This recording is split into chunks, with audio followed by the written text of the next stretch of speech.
Hello, everybody. It's Lenny Murphy with another edition of the CEO series of interviews. Thank you for joining myself and my guest. And today it is my pleasure to have Dyna Boen, the Managing Director of Escalant, joining us. Dyna, how are you? I'm good. How are you, Lenny? Good. It's good to see you.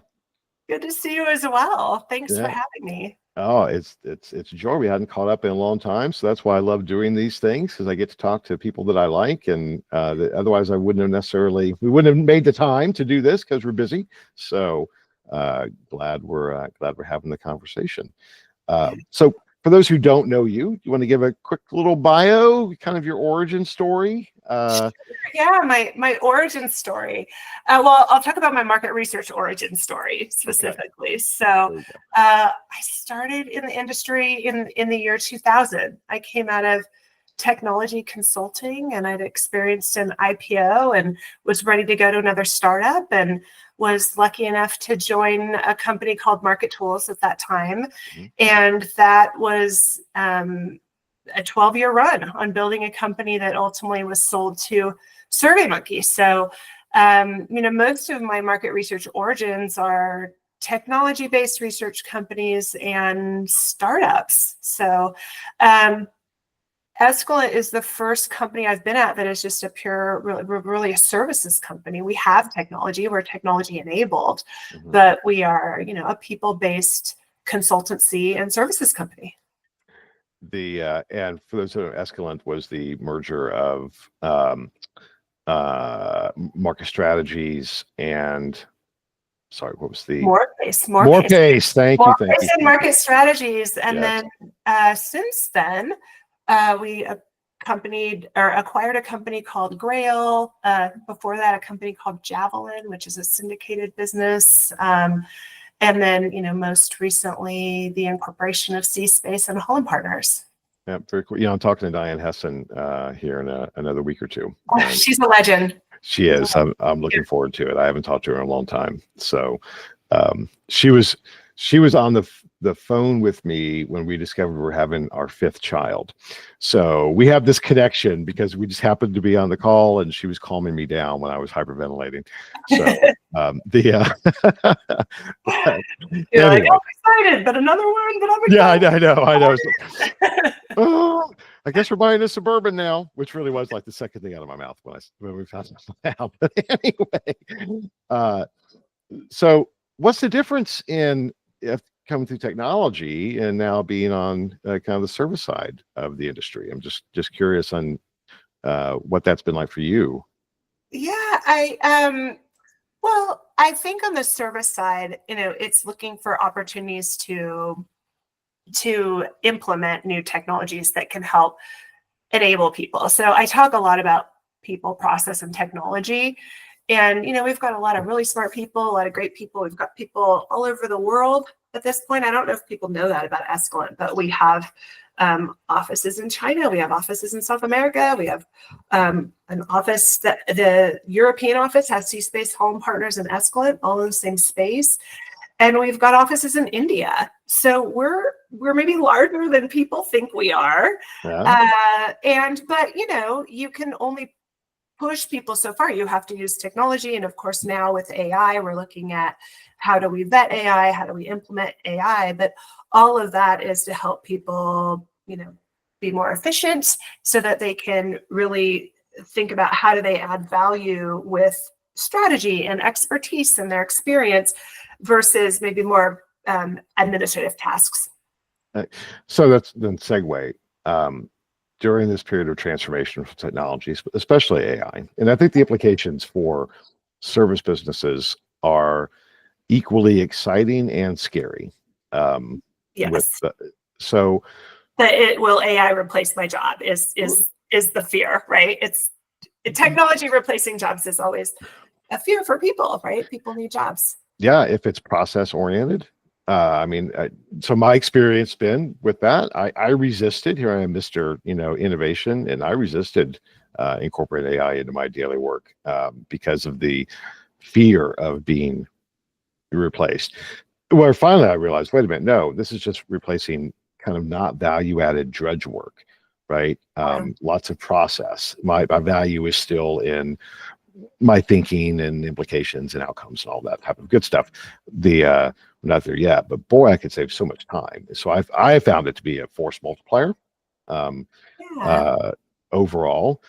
But my job as a consultant, purely as a consultant. So when we have a business like Escalant or any traditional full service company that has incorporated a lot of process, of doing the heavy lift of process for clients, seems to be maybe not a fully valid concern, but not an invalid concern. So, well, we're seeing it everywhere, right? And it's deciding where is it good and where do you need to be more cautious. I would say it's like a calculator, or when I was in school, it was a graphing calculator, right? You can learn how to do a bell chart graph if you don't. So it's every, and then it was, the internet, and then it was mobile. I mean, every generation has their innovation that you have to figure out how to live with. And, it does feel like AI is a step change, but I also feel like it's really in its infancy. And so, you can't ignore it. You can't, it's coming. And, in terms of people versus computer, I don't know, the best defense is always a good offense. So the more you can learn about it and know about it, just like anything, the less fearful you are of that. But there's low-hanging fruit, right? Like I'm always moving fast. People that know me are like, she's moving fast, she's overcommitted. I that's how I roll, right? But Grammarly has been amazing for me in terms of just like, I look back at my emails and I'm like, oh, that was spelled wrong. Oh, that was, should have had, this letter or that letter, it should have had apostrophe, right? And I'm somehow able to communicate, but I'm like, this email's completely illiterate. Like, how did I, you look back and you're like, okay, I was in a meeting. I was, I was doing 3 things at once, just slow down. But Grammarly has been amazing for me in that. And that's Grammarly feels not so scary, right? It's spell check on steroids, right? And it's helping you with your grammar. You're presenting yourself more professionally. You're catching the on the run errors and things. So like that to me is a really safe, easy way to start on getting comfortable with AI. But then you get into Copilot and ChatGPT and things like that. And when you're in this, thinking about, okay, am I using it where it's safe and I'm using it in a way where I can put company information and I'm not throwing a bunch of confidential information into, informing the algorithms, right? So you're in a safe zone and you're using it, and it starts to become fun in terms of, you write an executive summary for a report, let's say, and you put it and it cleans it up. It's like, oh, that is a little bit more professional. Yeah, I didn't need those extra words. It's a little bit more concise. And in that regard, I think it's going to help humans to be better, right? So there's lots of nefarious, kind of sci-fi ways to think about what could be happening with AI. But at this moment, I look towards the good side of AI and think about how it can make us better at our jobs, how it can enable us to look smarter, speak more eloquently, put together a better executive summary, right? And or a proposal. And if you're not using it, someone else is, and they're going to have a slightly more polished deliverable than you. Yeah, I hear you. I couldn't agree more. I've actually recently been combining with read AI for my meetings, and a couple have been, the results of that were proposals, and I will analyze the transcript first to make sure that I've captured everything using GPT-01. Okay, what are the salient points? And then now structure that in a proposal format. It's not a deliverable, the thing I'm going to send, but it saves the time of, okay, now I have something I can work with here and, add more details, et cetera, et cetera. It's kind of the grunt work aspect of things. So where a proposal would take me, a day, right? Before, but I could do 2 or 3 in a day now. You probably got to the same place on that proposal that given the time you would have gotten to, but it gets you there faster, gives you more bandwidth to crank more proposals. Right. Yeah. So great example. All right. So all that said, then and not kind of wearing your Escalant hat, or well, not just your Escalant hat, just I'm always wearing my Escalant hat. You're always wearing the Escalant hat. Got it. Come on. I should have known. How could I assume anything else? Let's think 2-3 years out, right? Uh-huh. What does the industry look like, and what does a company like Escalant look like, assuming that this progression of technological disruption and change and efficiencies continues? What do you think? 3 to 5 years. Well, I think that, I will step back for a moment and think about the industry that I grew up in. Market Tools was a venture-backed startup, right? At that time, there was a lot of venture capital money in the industry. There was also a lot of bootstrapping going on, right? Which I admire immensely after my UB Mobile experience, and kind of what it takes the runway it takes to get technology off the ground. Yep. I have a lot of respect for people that bootstrap. But now the industry is very private equity based, right? And you can see graphs and charts that say, at one time it was 10%, and now it's 40% of the funding behind the research industry. And most of us have some kind of private equity investor, right? Whether a sample company or a research firm, it's part of the financing of the marketplace and the industry that we are in. And so, we're private equity backed by STG, and so we have goals and time horizons associated with 3 years and 5 years and those things. So without going into too much detail on that's inside company things, right? It's about growth. So we're looking at growth, and how are we growing? For Escalant, we're all about specializing in specific markets, right? My team, we have multiple managing directors at Escalant, right? The CEO of Escalant is Melissa Slaughter, Escalant Group, Holland Partners, C-Space, Escalant, right? So the managing directors are expertises in their markets. For me, it's consumer and retail and telecom. For others, it's tech. For others, it's auto, healthcare, right? Financial services.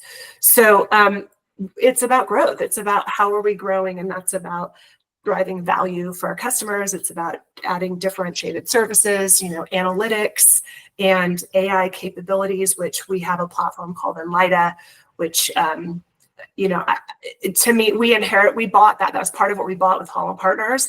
And to me, it's just amazing in terms of what you can do with tracking research. So every company out there is going to have what's their play for AI, right? How are they differentiating with their analytics? For us, it's data science and BSci, and then your people and your talent and your expertise, because at the end of the day, we're all advising on human behavior. Right. That's what market research does. It helps inform our clients on what they can do to develop and deliver better products and services to the market, right?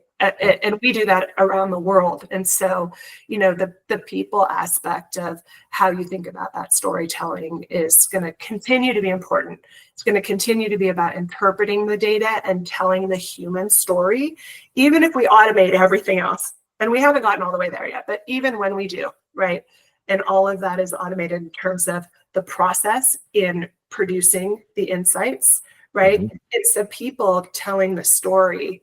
And so in 5 years, that's going to be even more important as the technology takes out some of the more menial tasks, processes large data sets faster.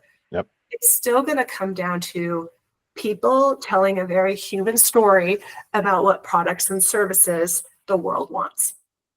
I love that and couldn't agree more. And I think that's also, incredibly smart. And we have to specialize either around verticals or business issues from the service component. And then our value is going to be in helping to make sense of those things and give good direction. But everything else, we're historically, we had to build the systems and we had to price for the systems. And it was it was just part of the process, right? And so in that process, I think it took over a big chunk of the value of businesses in our space.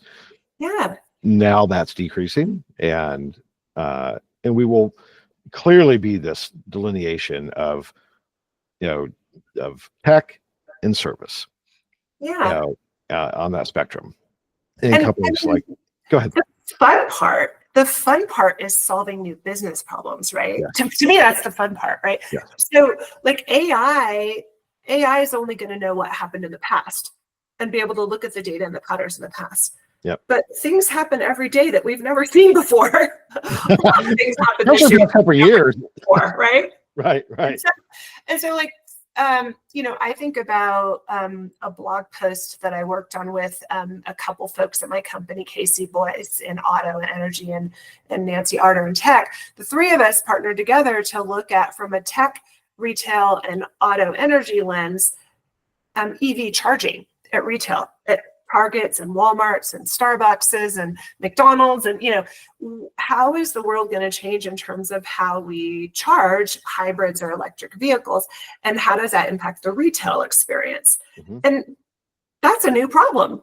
Yep. That's a new problem to solve. AI doesn't know how to solve it because it's not a problem. They could look at data that already has answers, right? Yep. And so that's super exciting as a researcher. It's the new things. It's the how do we deal with this now with this new technology, and that's never going to go away.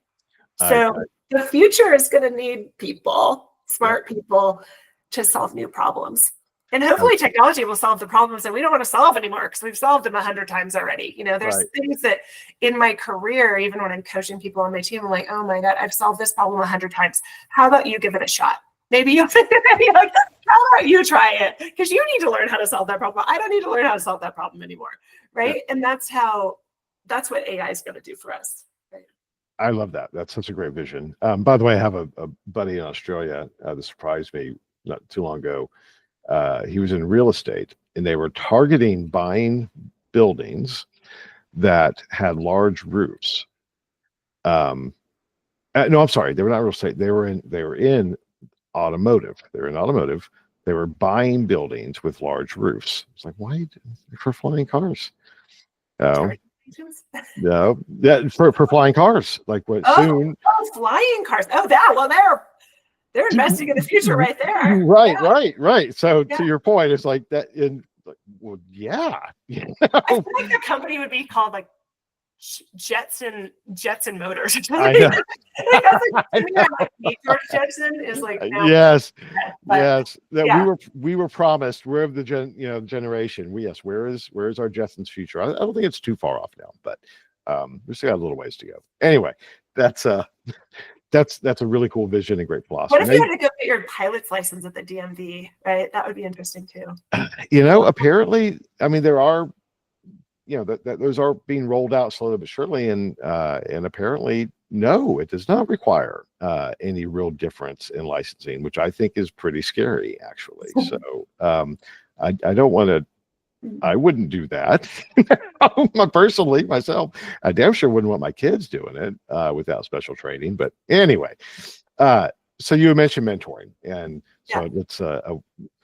What are some of the major lessons that you would impart to either folks that you are mentoring or to the leaders of the future? Distill your wisdom, Dyna.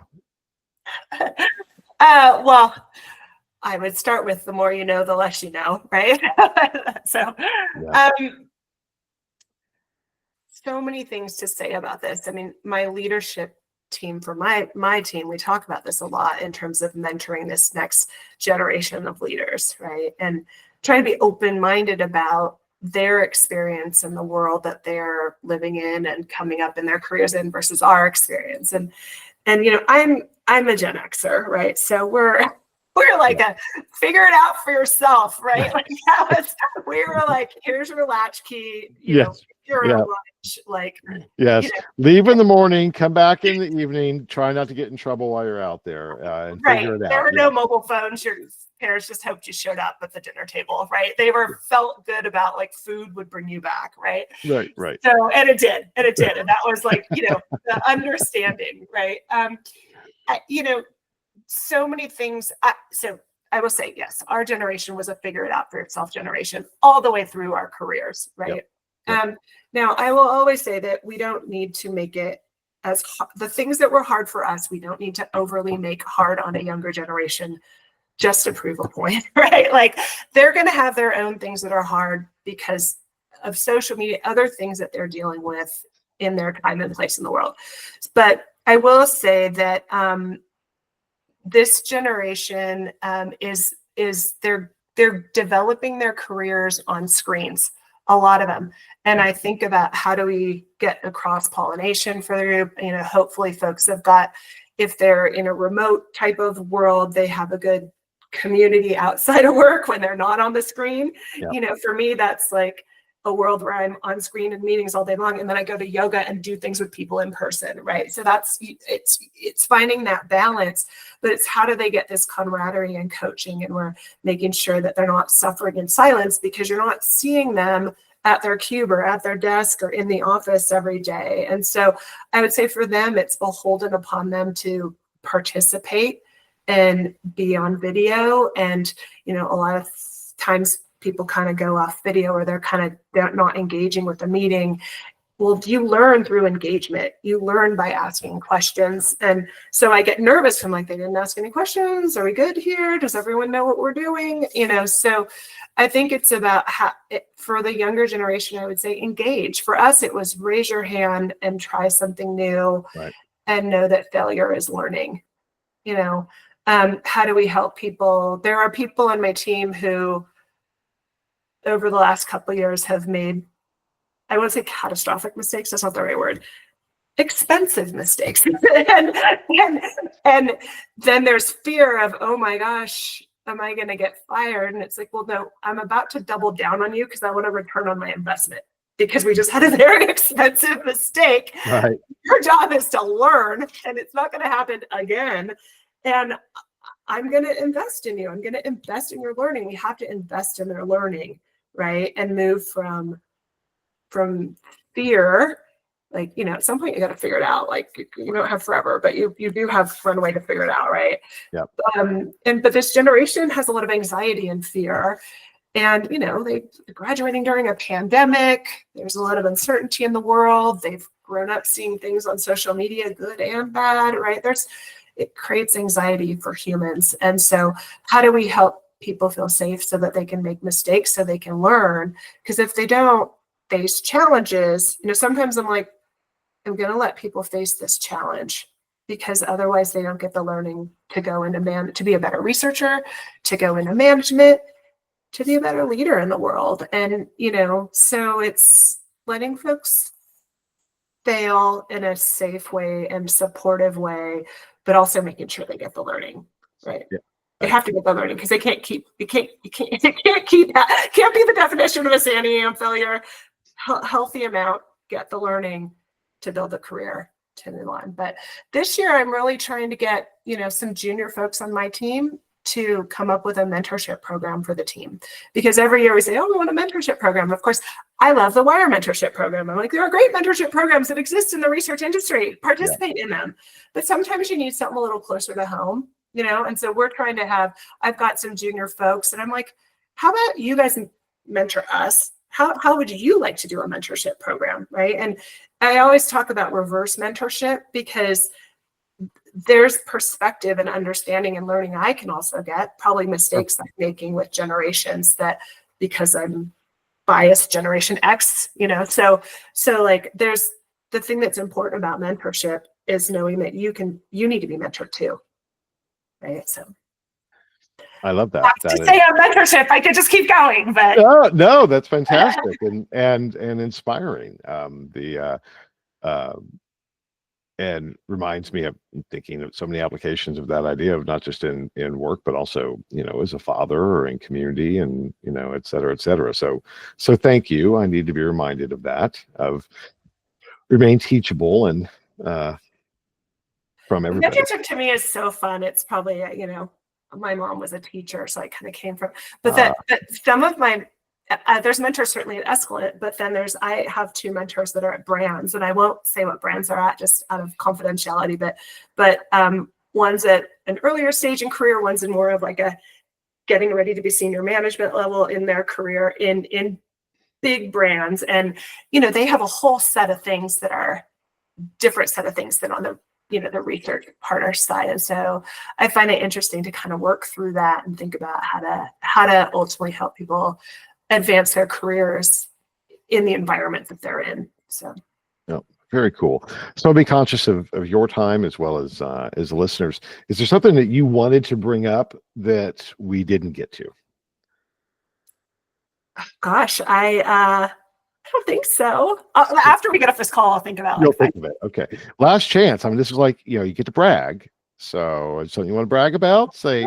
Let's see. I will say that I'm on the board of Insights Association this year.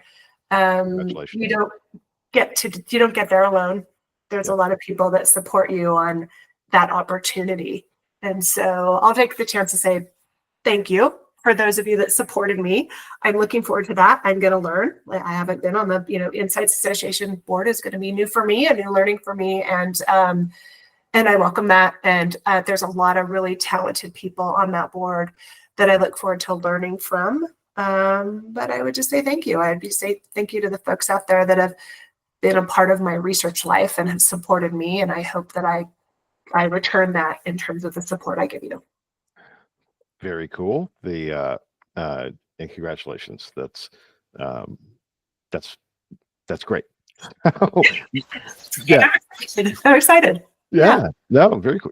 I mean, Mel is just one of my favorite people in the world. So, oh my gosh. She's I love Melanie. Jackie Chan from Facebook. She's the head of the board, right? There's lots of great people on that board. Yeah. Very cool. Scott Baker, who's been a friend and a colleague, right? And so I'm trying to think of all the folks now. I'm sorry if I didn't think of your name in this moment, but that's okay. Looking forward to working with all of you. Cool. Where can people find you? Dyna.Boen at escalant.co. Okay. Or LinkedIn. Or you LinkedIn. Guys can find me on LinkedIn. But yeah, those tend to be the two best spots. Okay. Dyna, it's really a joy catching up. Loved your perspective on things. I think it was very inspiring across the board. That's kind of the point of these conversations, as to find those, especially with the scary change. So I appreciate you sharing that perspective. Made me feel better. So yeah, look at the bright side of change, right? Yeah. Opportunities. And thank you for having me. And I would say, let's rock and roll 2025. Absolutely. It's going to be, every year is interesting, it seems like, and gets more interesting as we go. 2025 certainly seems to be shaping up to be one of the most interesting across the board. And it's only mid-January, so things are happening. Things are always happening, right? Things are always happening, and I think it is going to be a fun year. So we will rock and roll. So on that note, thank you. Really appreciate it. To our listeners, thank you. We appreciate you taking the time out of your busy day to spend it with us. And that's it for this edition of the CEO series. Everybody, take care. Bye bye. Happy New Year. Thanks.